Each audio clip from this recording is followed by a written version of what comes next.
أمالك أوقدها شمع حكم في سورة أهل الكهف سنقرأها يوم الجمعة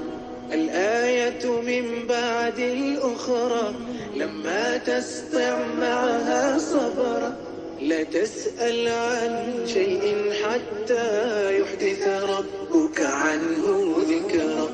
آيات الله فلا تعجب وجميع الخير بحكم الرب يقتل طفل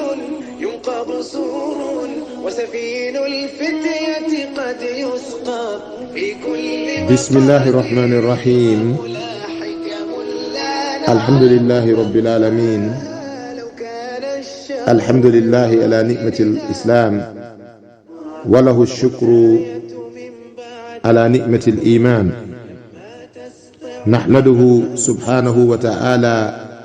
حمدا يليق بجلاله ونشكره سبحانه وتعالى شكرا ينبغي لعزته ولجبروته وصلى الله وسلم على نبينا محمد وآله وأصحابه وسلم musidɓe julɓe tedduɓe tolodaɓe ka mojobere meɗen ka lefol meɗen ɗerol meɗen ka landodiren dina meɗen woni duɗe dina tv ɗerol e lefol ngol andanɗa hoore ma hino suddi ɗeri hewuɗi e lefi hewuɗi immorde e ɗiɗo réseau sociaux ji woni ɗiɗo wasa'il التواصلية الاجتماعية وانو واتساب وانو تيليجرام وانو أودو فيسبوك ديدو سوشيال نتورك جي إن شاء الله دودي دينا تيفي إنو داري داران دي تيدو دي في باني نرغل دودي إسلامو ينكو جدين في yottingol maɓɓe yottinande maɓɓe yottinande wotere e dow yahande wotere e dow hulande e fanande wotere fi fiɗugol fiɗande wotere ɗum woni honɗum wonugol sabu ha faamu diina kan heɓo ha woɗɗitiɓe wawasi ko ɓattiɓe han tawa huccunoɓe fewtay ɗum noon en yetti Allah subhanahu wa ta'ala e dow o nema ɗo jarni technicien ɓe meɗen ɓen e karamakoɓe meɗen wonaɓe wallidirede ɓen ga wano docteur Ahmad Julde Bari e wano docteur Mouhamadou Wuri Bari e wano docteur Mouhamad Tahiru Diallo e wano docteur Kula Freetown e wano docteur Mouhamad Ba e wano ɓeɗo mina dakatira karamakoɓe meɗen mawɓe towa allujeɓe ɓe andanɗa hoorema Allah moƴƴori e meɗen wuridugol meɗen e ɓeɗo tawa hiɓe wondi e cellal hiɓe wondi e bawdi yo Allah ɓoynan en ɓe ɓeydana ɓe cellal ngal so feƴƴi ɗon kadi aray jarnen kadi be mana abonnéɓe ɓen ka page ji wano page Saïdou Jangu Dina kan ma andu dina kan wano ka page meɗen mahinka ngesa e wano page meɗen lawol kisal e page meɗen on an nasiha e wano page meɗen on lawol malangal sengo Liberia e wano page meɗen ogirde malal e wano page meɗen on oustaz Abdallah Mombeya e wano non hanka l'islam sans frontière islam bila hudud hanka ɗerol meɗen needi dina donc haray musidɓe julɓe tedduɓe en weltanike ceerno Alhasan pullo wuro technicien jo on e wallidirteɓe makko ɓen wano cheikh Ibrahima Marela e woɓe ano ɓeɗo mina shabab ɓe andanɗa hoorema koɓe ashabul kahfi fewndo meɗen yo Allah tabaraka wa taala ɗuɗɗinan en sifa maɓɓe eɗen salmina docteur Mouhamad Souley Diallo kono himo yette ba joni eɗen salmina docteur Sita Bari e woɓe ano ɓeeɗo karamokoɓe meɗen sukaɓe meɗen ceernoɓe talibaɓe mawɓe wonaɓe wallidirede ha hewta ka West Africa TV. haray si ɗon feƴƴi nde ɗo ñalande meɗen jabagol ɗeɗo lande, heɗen ƴetta ɗo landal musidɗo meɗen suka meɗen wondaɗo meɗen ka Duuɗe Dina TV ga, wontirɗo sengo Sénégal no wiye ceerno Ibrahim. ceerno Ibrahim a ardine landal mangal inchallahu ko alda e juutingol. haray meɗen heɗiti inchallahu so tawi ko komin andi a heɓay jabawol muɗum, so tawi kadi en anda e maranay anduɓɓen, sabu wa fawqa kulli dhi ilmin alim. sengo dow kala anduɗo ko andi kon, anduɗo ko anda kon no sengo dow makko. wa ma utitum min al ilmi illa qalila, on hokkaka e andal mo be e mon sina seeɗani yeru muɗum. hara inchallahu en heɗoto musidɗo meɗen on e bange landal makko ngal. barakallahu fikum. haray naam falyatafaddal mashkuran majura. Assalamu alaikum warahmatullahi wabarakatuh. Dina TV haray ko jami jallo depuis Sénégal Dakar naati hewro on ɗon lando siito e jam kompita on kanno e jam. e haray min landal angal hande ko yoti kon e o suratul kahfi min anta ɓe no jangete e juma no moƴƴi, kono haray mi lafala palta tawi leerdi mondin ko gilandema bimbi hon kiiki walla ko kiiki ɗon walla hara ko gila bimbi ha ɗumon juure haray ko ɗum dalon programme mo haray ko noon inchallah. Assalamu aleykum. wa aleykum assalam wa rahmatullahi wa barakatuhu. tayyib musidɓe julɓe tedduɓe Pullo Fuuta wi wo nowru koye falo hoɗi nin Pullo Fuuta o wiiri en ka ñeñƴal makko e ka faamu makko e ka kala bante yaggal makko haala, kanko Pullo ngo wi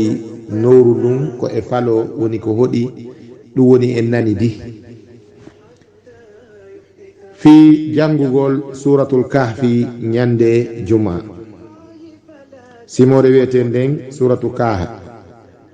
wiye kaha ka meɗen suratul kahfi, sabu ko kaf ha ya ain sod woni kalfe aranɗe ma kalfe arane e huruful muqatta'a ko simore nden fuɗɗora kon. Allah tabaraka wa taala woni ko andi ko fandi eɗen kalfe ɗon, en torike mo yo hokku en baraji jangugol ɗe, o okka en kadi hikma e faamu ko yettiniren ɗe. hare ngal ɗo landal ngal landama ko heewi, ngal landama ka lajinaji ɗi andanɗa hoorema ko lajinaji fatwaji ɗin, bi mana ka lijanji fatwaji wano ka hay'atu kibaril ulama bi saudiya, ngal landama ton hingal e bindi ko jabano kan, hingal e defte ko karamokoɓe ɓen jaabino kon. ngal landama kadi wano lajnatul fatwa bi majma'il buhusil islamiyya, ngal landama kadi karamokoɓe mawɓe ɓen wano cheikh Muhammad bin Salihul Uthaymin, ɓe landanoma ngal landal e karamokoɓe hewɓe min al ulama il muasirin, jeeyaɓe karamokoɓe contemporaire, bi mana wuridaɓe fewndo meɗen. hara karamokoɓe scientist of our generation, karamokoɓe sa'i meɗen wuridaɓe meɗen woni ko ngal landa. idan haray ko wonanen e maggal ko fillitagol ko karamokoɓen maaki kon e maggal. en daaray ɓe wi'i wonde qalat lajnatul fatwa bi majma'i al-buhus al-islamiyya innahu yusannu qira'atu suratul kahfi yawm al-jum'a wa laylataha. ɓe wi wonde lajina bi mana agence fatwaji ɗin jabagol lande ɗen e yaltingol ñawoje ɗen ka majma'ul buhusil islamiyya, ɓe jaabike wonde awade hino sunnina ka islam, hino e laawol annabi sallallahu alayhi wa sallama jangugol suratul kahfi ñande jumaa. wonande kala julɗo hettindaniɗo e wawuɗo. si wiyama noon yawmal jum'a ko wa laylataha ko wondude e jemma juma on. ɗum noon si wiyama jemma juma wona niwre aroyeyde nden ɓawo nange muti ñande juma. très bien. ka portoɓe ɓen ka grégorien ɓe ɓen fuɗɗiɓe limore ma waɗi calendrier immorde programme grec ɓe ɓen kamɓe jemmare nden ko e ñallal ngal jeeya fi hen ɗum ko e jemmaje ɗen ɓe nattayno sanamuji ñallaɗi rewede ɗin. idan ɓe konti jemmaje ɗen e nder ñalɗi ɗin, kono noon jemmare jeyande e nder ñallal ngal ka none no Allah warri noon ko jemmare feƴƴude nden. ɓe mana jemma alkamsa feƴƴuɗo on hande ko juma, jemma hankinjo on ko woni laylatul juma. gandi ko ɗum waɗi yimɓe buy heɓay panique wano ka inde bobo, si on tigui jibinanama bobo gila e 0 heure e lendi woni 0 heure lendi, hande kadi o konta jemma on, o kontana jemma on lendire nden. anda ɓawo woni 0 heure hande kadi ko mardi woni ko jeeyi jemmare nden. ɗum ɗo taw ko calendrier porto. si tawi kaka islam ko mutal nange lendi on woni fuɗɗode ñallal mardi ngal. ko honɗum mi faala wolde ɗo, ko honɗum mi faala wiwde ɗo. si nange alat muti, ka nange alat nange ngen si muti e dimanche haray ka islam lendi naati. woni koye 18 heures, woni koye 18h30, woni koye 19 heures nange ngen muti e lendi e dimanche haray nde jemmare ɗon ko laylatul ithnaini nde wiyete c'est la nuit du lundi, the night of Monday. hande kadi wona jemmare dimanche noon ka calendrier islam. ko ɗum waɗi ɓe wi waɓutu fewndo ka suratul kahfi on jangete ɗon no musidɗo landori noon. ɓe wi wo ñalande nden en andi ko e juma, amma waktu on wa yabda'u waqtu qira'atiha min ghurubi shamsi yawmi al-khamisi ila ghurubi shamsi yawmi al-jum'a. nin lajina o ngaddiri ɓe wi waktu fuɗɗagol ngol jangugol suratul kahfi on ko gila ka mutal nange alkamsare nden ha ka mutal nange ñalande jumu'a nden. ñalande jumu'a nden ɓe mana si nange nge muti e alkamsa haray hande kadi jemma jumu'a naati. gila ka nange alkamsa nge muti ɗon haray gila ɗon ha nange ñalande jumu'a nden kadi mutoya haray ko waktu maɗa on ni fi jangugol suratul kahfi. fewndo ka weɓanma wo e fewndo ka jottidaniɗa wo e fewndo ka hettaniɗa wo e fewndo ka suɓiɗa yo wonu wo haray ko fewndo ɗon. mi tamƴini ɗum ɗon haray yalti e nder landal ngal. joni noon ko wiya ɗo yusannu qira'atu suratal kahfi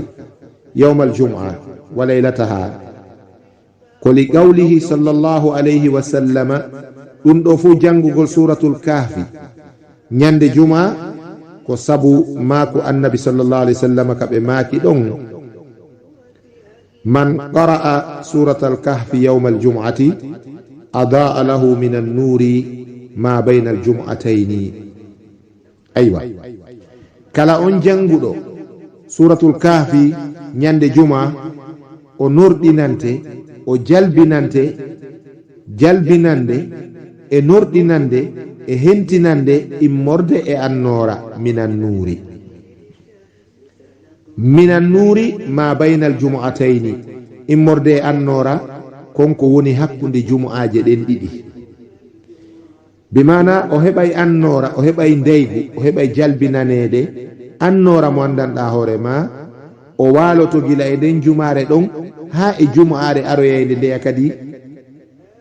haray annora on hino jokki ruhu makko on, hino jokki mo kanko julɗo on janguɗo suratul kahfi on. acce musidɓe julɓe tedduɓe yewten seeɗa fi annora annuru sabu adaa ko min addaw'i waddiyai si wiyama adaa ko kalima yaltuɗo e daw'u ko wiyete kon ndaygu si wiyama adaa ko bimana jalbini tayib si wiyama ko yalti kon e daw'u adaa yudhi'u en faamiɗo wonde on tigi heɓay woni ko wiyete kon ndaygu kono ngu ndaygu ɗo ndaare ko ndaygu minan nuuri no hadise on ardiri noon minan nuuri immorde e annora jaka ko piiji ɗiɗi won ɗo ko ndaygu immorde e annora e heewi no wiyoɓe annora kadi ko ndaygu kono ɗum ko angal faamugol annora ko hentinande wondude e piiji nayi finnuri arba piiji nayi hino e nder annora aranum ɗum ko albaraka ko wiyete kon alkhairul kathir barki moƴƴere heewde moƴƴere ɗuuɗunde ino e nder ko wiyete kon annora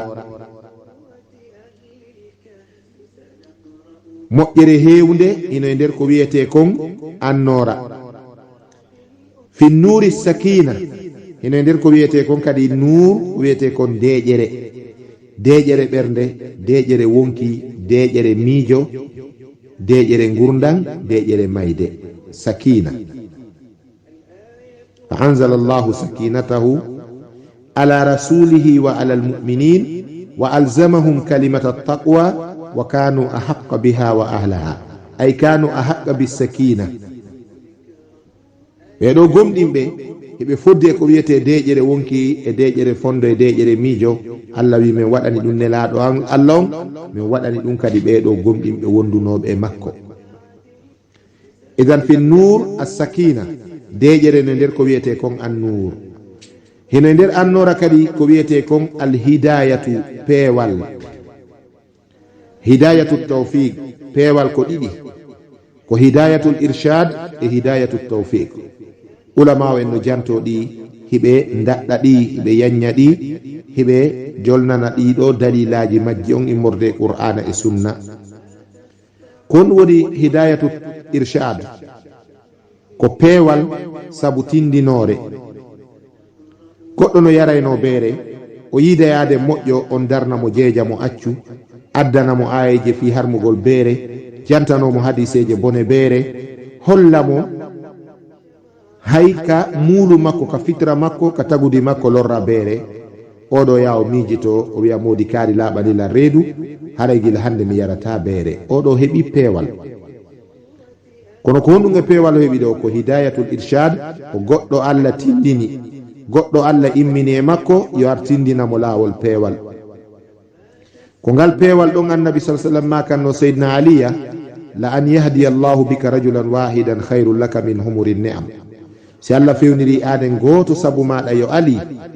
tawa tindinimo peewal o jaɓingal o feewi ɓurma moƴƴande wiyeede ko an jeeyi galuji ɗin ma jawle boɗeje ɗen ɗiɗi kanŋe e geloɗi hidayatul irshad no ton ko wiyete hidayatul tawfiq yasha'u wa yudil allah hino fewnamo o faala fewnude himo majjina kadi on mo yiɗana peewal ngal neɗɗo on haɗa goɗɗo wajaki mo allah añiniramo nin tun habbaba ilayhi liman habbaba allahu ilayhi limana wa karraha ilayhi lfusuqa wal isyan allah tabaraka wa taala yiɗinamo moƴƴuki kin yiɗinamo gomɗinal ngal añinamo fasigaku ngun e geddi ɗin o wona neɗɗo añirɗo nin tun beere añirɗo nin tun bonɗo añirɗo nin tun zina hara goto wajaki mo wurin o janga o jannaka ko ɗum wiyete hidayatu attawfiq peewal kawral ɗum non ngal peewal ɗon hingal e nder ko wiyete kon nuur mi jantike tati aranum ɗum ko albaraka ko wiyete alkhairul kathir kon ɗimmum ɗum ko assakina tammum ɗum ko honɗum ko alhidaya ko peewal ngal nayaɓum ɗum ko honɗum wiyete annur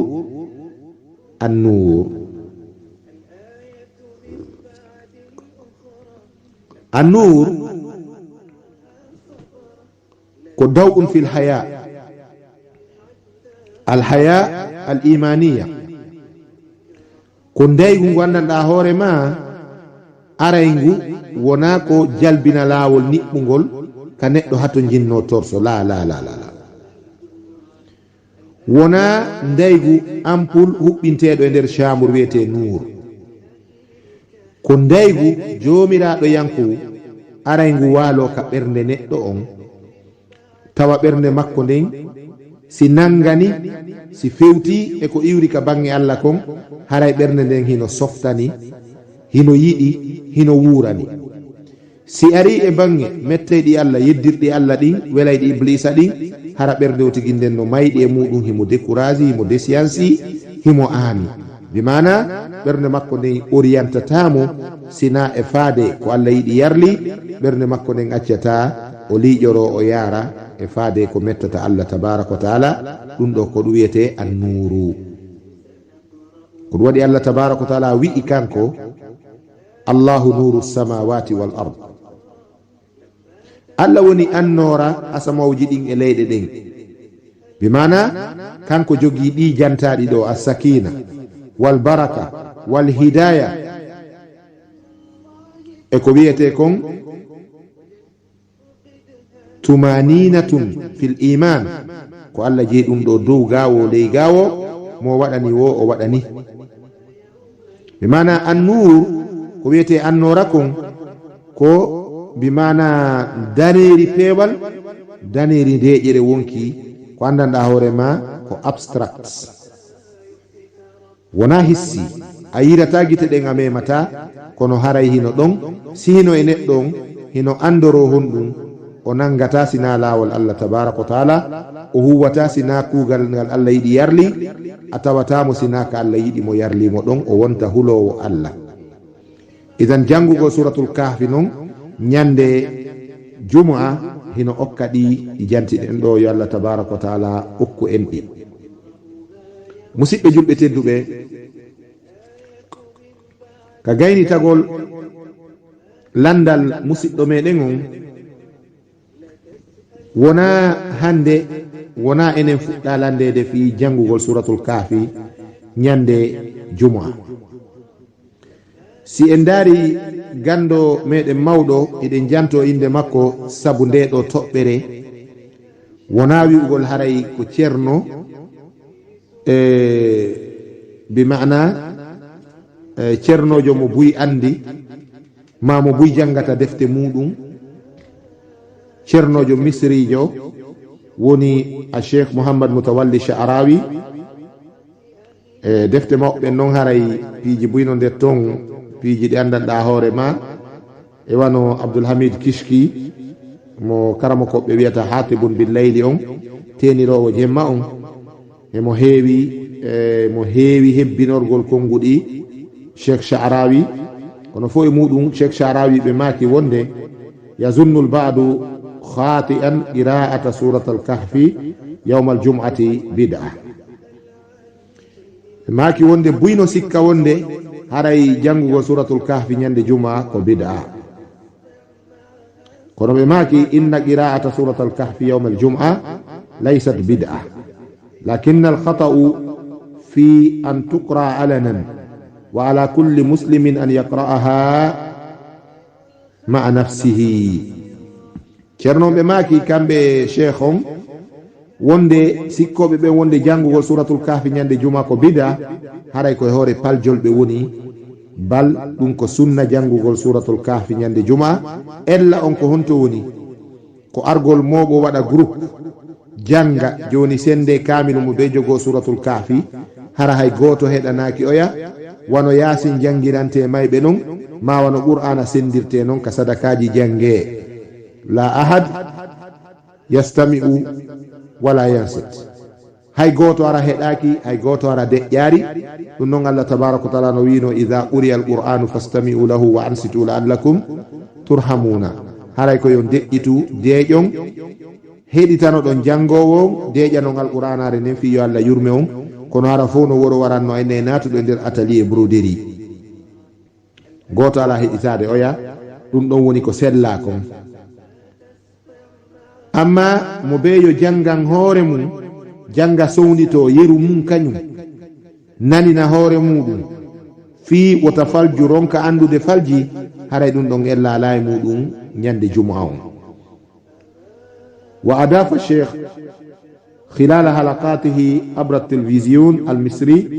أن من الناس من يريد يسمع القرآن قبيل صلاة الجمعة. nde ɗo ko yewtere ngala nadde mayre fof ɓe wi wonde woɓɓe no woodi yiɗuɓe heɗagol qur'an ma nanugol qur'ana no janga ñande jumaɗo ɓe yaade ka juma. ceerno maki ɓen ɗon koye puynanɓe woni yoɓe accu heɗagol ngol yoɓe ƴettuɓe jangana hoore maɓɓe. jewon tigui jangan hoore mum o acca heɗagol ngol. ko noon woniri kadi ɓe wi wonde hay'atu kibaril ulama ɓe wi wonde faqad waradat iddatu ahadisin fi fadli suratil kafi wa fadli qira'atiha yawm al-jum'a ba'daha fi sahihi fi sahihaini wa ba'daha fi ghayrihima. ɓen ɗon karama ko ɓe maaki awa wattani haqqilde yo julɓe hadiseji heewɗe ari fi ɓural janngugol suratul kafi e ɓural janngugol suratul kafi ñande juma. goɗɗe majje no ka bukhari e muslim, goɗɗe no e nder defte ɗeya ɗe wona ka bukhari e muslim. haray ka sengo bukhariyu ka sahihu makko dambugal ngal no toon babu fadli suratul kahfi. ثم ذكر بسنده عن البراء بن عازب قال رضي الله عنه قال كان رجل يقرأ سورة الكهف وإلى جانبه حسان مربوط. wonde kanko imam al-bukhari o maki o janti sanadon ha e oɗo sahabajo barra ibn azib o wi on maki wonde fewndo ne laaɗo Allah sallallahu alaihi wasallam gorko arayno no janga suratul kahfi hara puccu makko ngun no humi takko makko ɗon. fatagashshathu sahabatun duulere ara suddamo ka woni jangude ɗon suratul kahfi fa ja'alat tadnu wa tadnu duulere nden hara no ɓatto hinde ɓattomo ha puccu makko ngun hula ngu doga. si weeti bimbi falamma asbaha ata nabiya sallallahu alaihi wasallam ɓawo weeti kanko on gorko ɗon wari ka annabi sallallahu alaihi wasallam o wi nelaɗo mi jooɗi no nokkel kaari miɗo janga suratul kahfi. duulere ari hinde jippo tun e hoore an hinde jippo e hoore an ha puccu an ngun huli ngu dogi. on tuman fa qala nelaɗo sallallahu alaihi wasallam ɓe makanimo tilka sakinatu tan nazalat bil qur'ani تلك السكينة تنزلت بالقرآن أي تلك السكينة تنزلت بالقرآن. النبي صلى الله عليه وسلم ماكي أواكو ديجر نني سكينة أني وجيب بري إدو مادا سبوهن دون سبو القرآن كون أجنغو دكم. أودو حديث كو متفق عليه بخاري مسلم في الليمو. imam hakim filli o hadis mo waɗi ɗen jangude on nanen ɓe ɓeyditi ɗon ɓe maaki wala shakka annahu qad warada fiha ahadisun da'ifatun. anden noon kadi fi jangugol suratul kahfi on hadiseje lowɗe kadi no are fi muɗum moƴƴa ɗen kadi mo jogitike ɗen ɗon haray ko bugu bugu o jogiti ko yo wallin o hotana hadiseje selluɗe ɗen. heno jeeya e majje wonde man qara'a suratal kahfi yawma aljum'ati fa huwa ma'sumun 8 ayyamin min kulli fitnatin takunu fa in kharaja ad-dajjalu usima minhu. wonde nelaɗo Allah ɓe jamɓe kisewne mum maaki wonde mo jangi suratul kahfi ñande juma o renete balɗe 7 kala fitna e bone e tana waɗowo on e nder nden yontere ɗon wota hulu bone mum. haysi masihu dajjal yalti Allah renamo e masihu dajjal. oɗo hadis o sella ko hadise lowɗo. no jeeya kadi ɗum hadis ala ukhbirukum bi suratin fil qur'ani haɓe maki o man qara'aha ghufira lahu ma baynahu wa bayna aljum'ati al-ukhra wa 3 ayyamin. ene o gaccata mi yeeto on wonelaaɗo ɓe jamɗe kisewne mum maaki o ŋaccata mi yeeto on fi moƴƴere sahaba ɓe wi o wayno haani wonelaaɗo maaki awa dow mo jangi suratul kafi o yaafante bakkatu wonɗo hakkunde oɗo juma e oya juma o ɓeydani ɗon kadi balɗe tati oɗo kadi ko hadis lowɗo hadis mo sella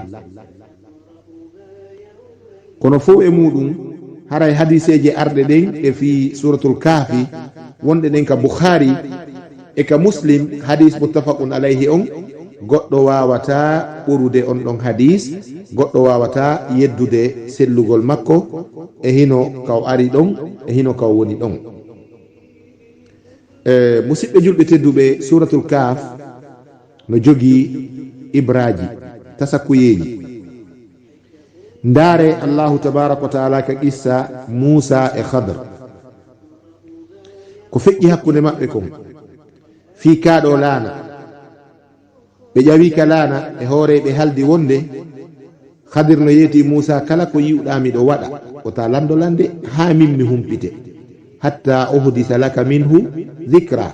fanni mi yewtari ma wota landolan ɗum noon himo waɗa piiji hawniɗi ɓe ƴawi e laana o naati o ƴetti biiren e marto mo tufude laana kan ndiyan ɗan naata e joni yoola ɓe annan Musa ni he modi en haldunota mi landoma fus si a waɗi kono ene a yulay ka laana ha yoola yimɓe laana kan yooloden e jama o Khadir inni awa ene ndiɗo en gayni ɗo Musa tori yaafuye ɓe fokkitidi kadi ɓe aroyi ha nokku goo ɓe ari ɓe tawi paykun no fija Khadir wari paykun kun anna Musa ini a qatalta nafsan zakiyatan bi gayri nafs a waray wonki ki wara wonki ki itta wonki a warayki Khadir inni awa ɗo non joni en gayni ɓay tun a wawata e ɗon andi ko tastati e tastatiu e tastati e tasti ɗiɗo fof e lamji ɗin ka qur'ana no ɗi ardata noon haray istita on no jokkori noon o jeeji Khadir yaafi ɓe yehi ha nokkugo ɓe te gimbal no faala yande ɓe ari ɓe werni e yimɓe saare nde yo wernuɓe ka ɓe waala yimɓe sali ɓe ari kala e gimbal ɗon yoɓe waalo e ɗum banki tombolorru ɗon ɓe te gimbal ngal no faala liƴƴade o ɓantingal ngal dari ngal feewi mana o mahitiri ngal ɓantugol ngal Musa inni moodi ɓay ɓe boni ke meɗen ɓe wernari en ɓe okkorari en yoɓinen ɓe fii ko wattanɗen ɓe ɗo Khadir inni a walanni hakkudeji meɗen kono musidɓe julɓe tedduɓe lannande ɗen ɗo ko honɗum ko hande kadi wona min Khadir e am Musa en haɓi ɓay buykat no falja en on firo ɗon anna Musa wi ari en gaynidi few wonde en haɓi en seedi ko bi mana en gaynidi ka hoore laawol piiji hawniɗi ɗi mi waɗata ɗin landitoɗa tawile landitagol hiɗa togana joni ara heeɗi to mi firtane ɗi Khadir o firti ɗiɗo tati ko honɗum waɗi ha o waɗi ɗum yulugol laana kan ko lanɗo no yeeso jattowo kala laana moƴƴa si o ellinika o waɗanika ella lanɗo yo yika o wiyay ka ko yulkani terte ka ɗo o jattataka annan Musa tami hunduko o ngalɗi ko annabajo neɗɗo tawowo ko cheikhun min al mashayikhi cheikhun min ashuyukhi abidun min al awliya karamo kojo mawɗo jeeyaɗo e mawɓe jeeyaɗo Allah jeeyaɗo yiɓɓe Allah hino jannude mo ɓe aroyi o wimo awa kum paykun ko yuɗa mi wari ɗo ko paykun kun ɗo si ko wuuri ko lorra e nene baba sifa ɓikkoye waray koye nene mum ma wara ben mum ma ɓikkoye perdinayi koye ben mum jawdi haray Allah wattitanayɓe ɓiɗɗo go ɓurɗo o ɗo moƴƴude amma ɓe ka gimbal ɗa ko aliyatimaɓe ben mum ƴettuno kange mum bajje mari ley toon waali maayi gimbal ngal falama yande jama on ara joni yiya kange ɗen ɓe namen hoccu Allah no faandi noon yoɗen kange wonɗon ha paykoy koye janɗa ɓe yaltina kange maɓɓe ɗen ko ɗum waɗi ɓantuɗe gimbal ngal annan Musa inni moodi ha fima no ngalɗinina ko ɗum woni hatta uhdisa laka min hu dhikra wota landolan ha mi yetoma ɗiɗo fof no nder suratul kafi janngugol ɗiɗo hino artira gomɗinal hino ɓeyda gomɗinal ko li yasdadu imanan ma imanihim sabu al imanu yazidu bittaa وينقص بالمعصية فقراءة القرآن من طاعة الله سبحانه وتعالى don andi imanu ɓeydoray golle moƴƴe ustoray kadi golle bonɗe janngugol qur'ana noon no jeeya e golle moƴƴe taskorgol issaji ɗin eɗon andi qur'ana ko ayeje wulure e 1666 ayewal 6666 verset 6666 verses hara ko elimore fi addi ghayril kufiyin elimore tana kufa yankoɓe ɓen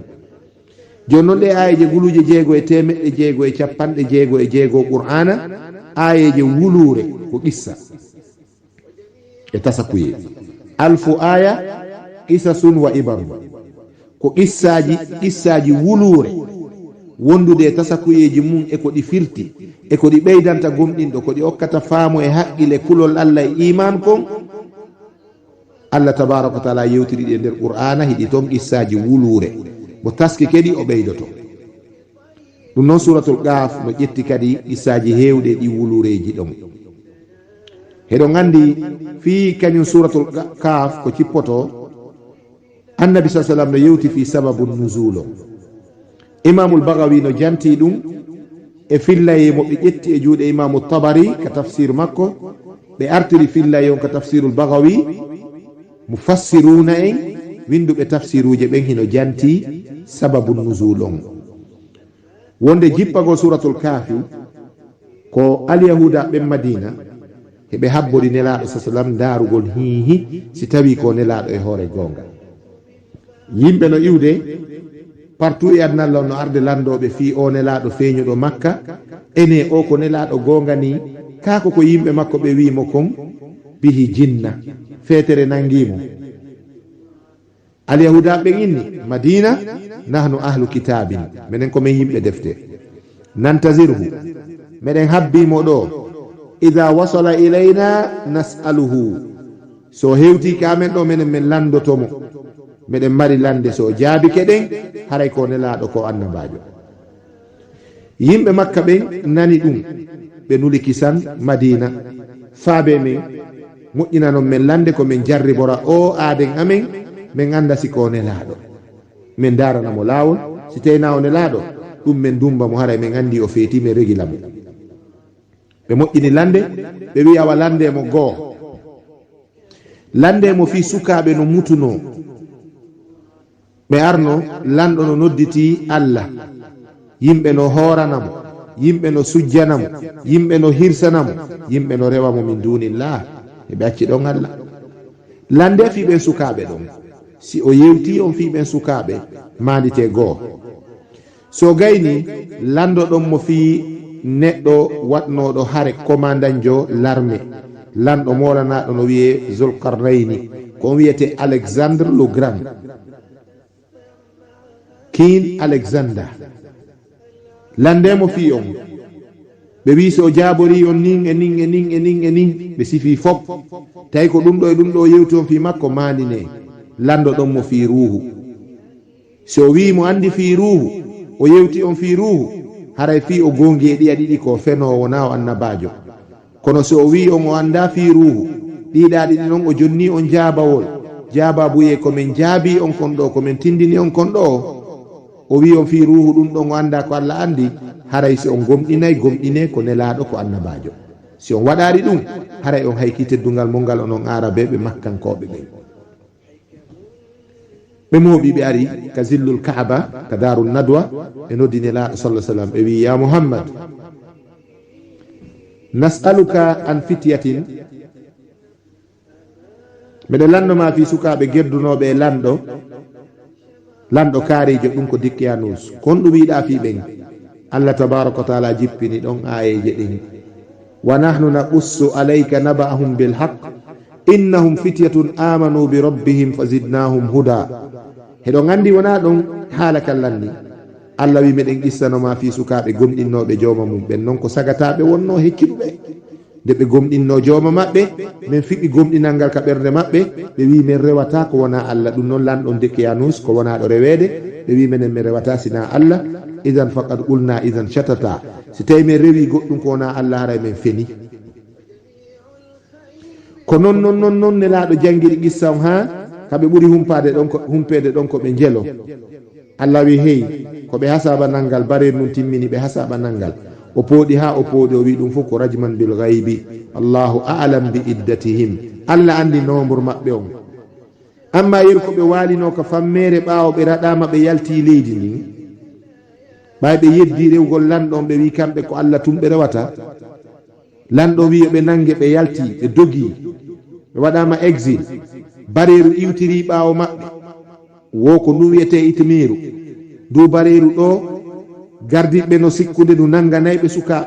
sukaɓe no sikkude bare nangayɓe anda bare gomɗin sukaɓe ɓe gomɗini Allah tabaraka wa ta'ala kalbun amana billah bareru gomɗindu Allah. ɓe ari ɓe dogi ɓe naati ka fammere bare ndun ari waali udditi hundukon daɗɗi cappe ɗen ka fammere tawi mo ari yiyataɓe nder ton wa kalbuhum basitun zira'aihi bil wasid. ɓe waali ɗon duuɓi 300 Allah ɓeydi 9 309 ans ɓeno ɗani nokku gotum wa labisu fi kahfihim 300 sinina wasdadu 9 hiɓe waali ka fammere ɗon. maynelaɗo jangi fi ɗum ɗo ɓeyna ko nille al yahuda ɓe wirno en goy ɓe wiya mayi joni meɗe lanɗo ma kadi fi oɗo lanɗo yaltunoɗo e leydi misra ndi oɗo o wawno hewtude fuɗirde nangue mutirde nangue hihi. Allah tabaraka wa taala wi yas'alunaka an dhil qarnayni sa'atlu alayhim minhu dhikra. yeetoɓe wonde minen min jannete fi zul qarnayni o min yetto makko wola fi makko immorde qur'ana. ɗum kan nelaɗo sifi no yaari noon fuɗɗirde nangue mutirde nangue caɗele ko hawruno e combaji e bataille e piiji ko rewnuno ɗo kadi ɓe tawi ko noon woniri. ɓe wiya meɗe landoma fi ruhu nelaɗo maki Allah tabaraka wa taala wi ɓe ɓulir ruhu yeetoɓe no ruhu min amri rabbi ɗum koye fiyake jawma an jeeya mi anda fi ɗum mi ala gandal fi ruhu la adri. nelaɗo jaabi ɗum tum ɓe yimmi ɓe fiɗɗi dolo kaɓje maɓɓe mawnintinare e kaalaje maɓɓe ɓe dari ɓeyni nam hada ma qalatuhu lyahud ko ɗum ɗo alyahuda ɓe wi hada ma qalahu lyahud alyahuda ɓen ko ɗum wi en o jaabori noon ko on ɗum wiwɗon lakin saddahumul kibriya'u mawnintinare nden sakkiɓe ɓe sali few. awa ɗum ɗo fof no nde suratul kahfi ko ɗum waɗi si tawi rerɗinama fiyo simore nden jange ko tawde ɗiɗo fof siɗa taskade ɗiɗo a taway qur'ana nasama kala a taway annabi sallallahu alaihi wasallam wona sama kalajo a taway oɗo islamu ɗum ɗo ko fawqa kullil adiyani ino sengo dow dendagal dinaji ɗin a ɓeydoto iman a ɓeydoto gomɗinal. haray khulasatul qawli on ko musidɗo meɗen on landi en ko honɗum ko fi jangugol suratul kahfi. musidɗon ko landi ko fi jangugol suratul kahfi ñande jumaa. haray ko ɗum ɗo woni jabawol ngol inchallahu. jangugol suratul kahfi musidɓe julɓe tedduɓe ko sunna. fewndo ka jangeteɗon ko gila mutal nangue alansara mutal nangue ñande alkamsa ha e mutal nangue juma. hakkude ɗon fewndo ka janguɗa o hino moƴƴi. wona be ka juulirde wona be si a yeehi juma on wona be siɗa jeeya e yahoɓe juula juma hay siɗa e voyage tawa voyage on no haɗuma juulugol juma ko a juulowo fana. haray janngo suratul kaf e nder ñallal ngal hiɗa mari nde ɗo moƴƴere hiɗa mari ɗiɗo baraji. wiyeede noon wonde mo jangi suratul kafi ñande juma yo waɗu ko faala haray ko yafanaɗo ɗum ɗon nelaɗo toñaɓe ma kaari ɗum. moƴƴere koni kon e nder mum ko annora e deƴere e baraji mawɗi woni ko windanteɗa. haray ko ɗum ɗon ko selli kon. wa sallillahumma ala nabiyina muhammadin wa alihi wa ashabihi wa sallam.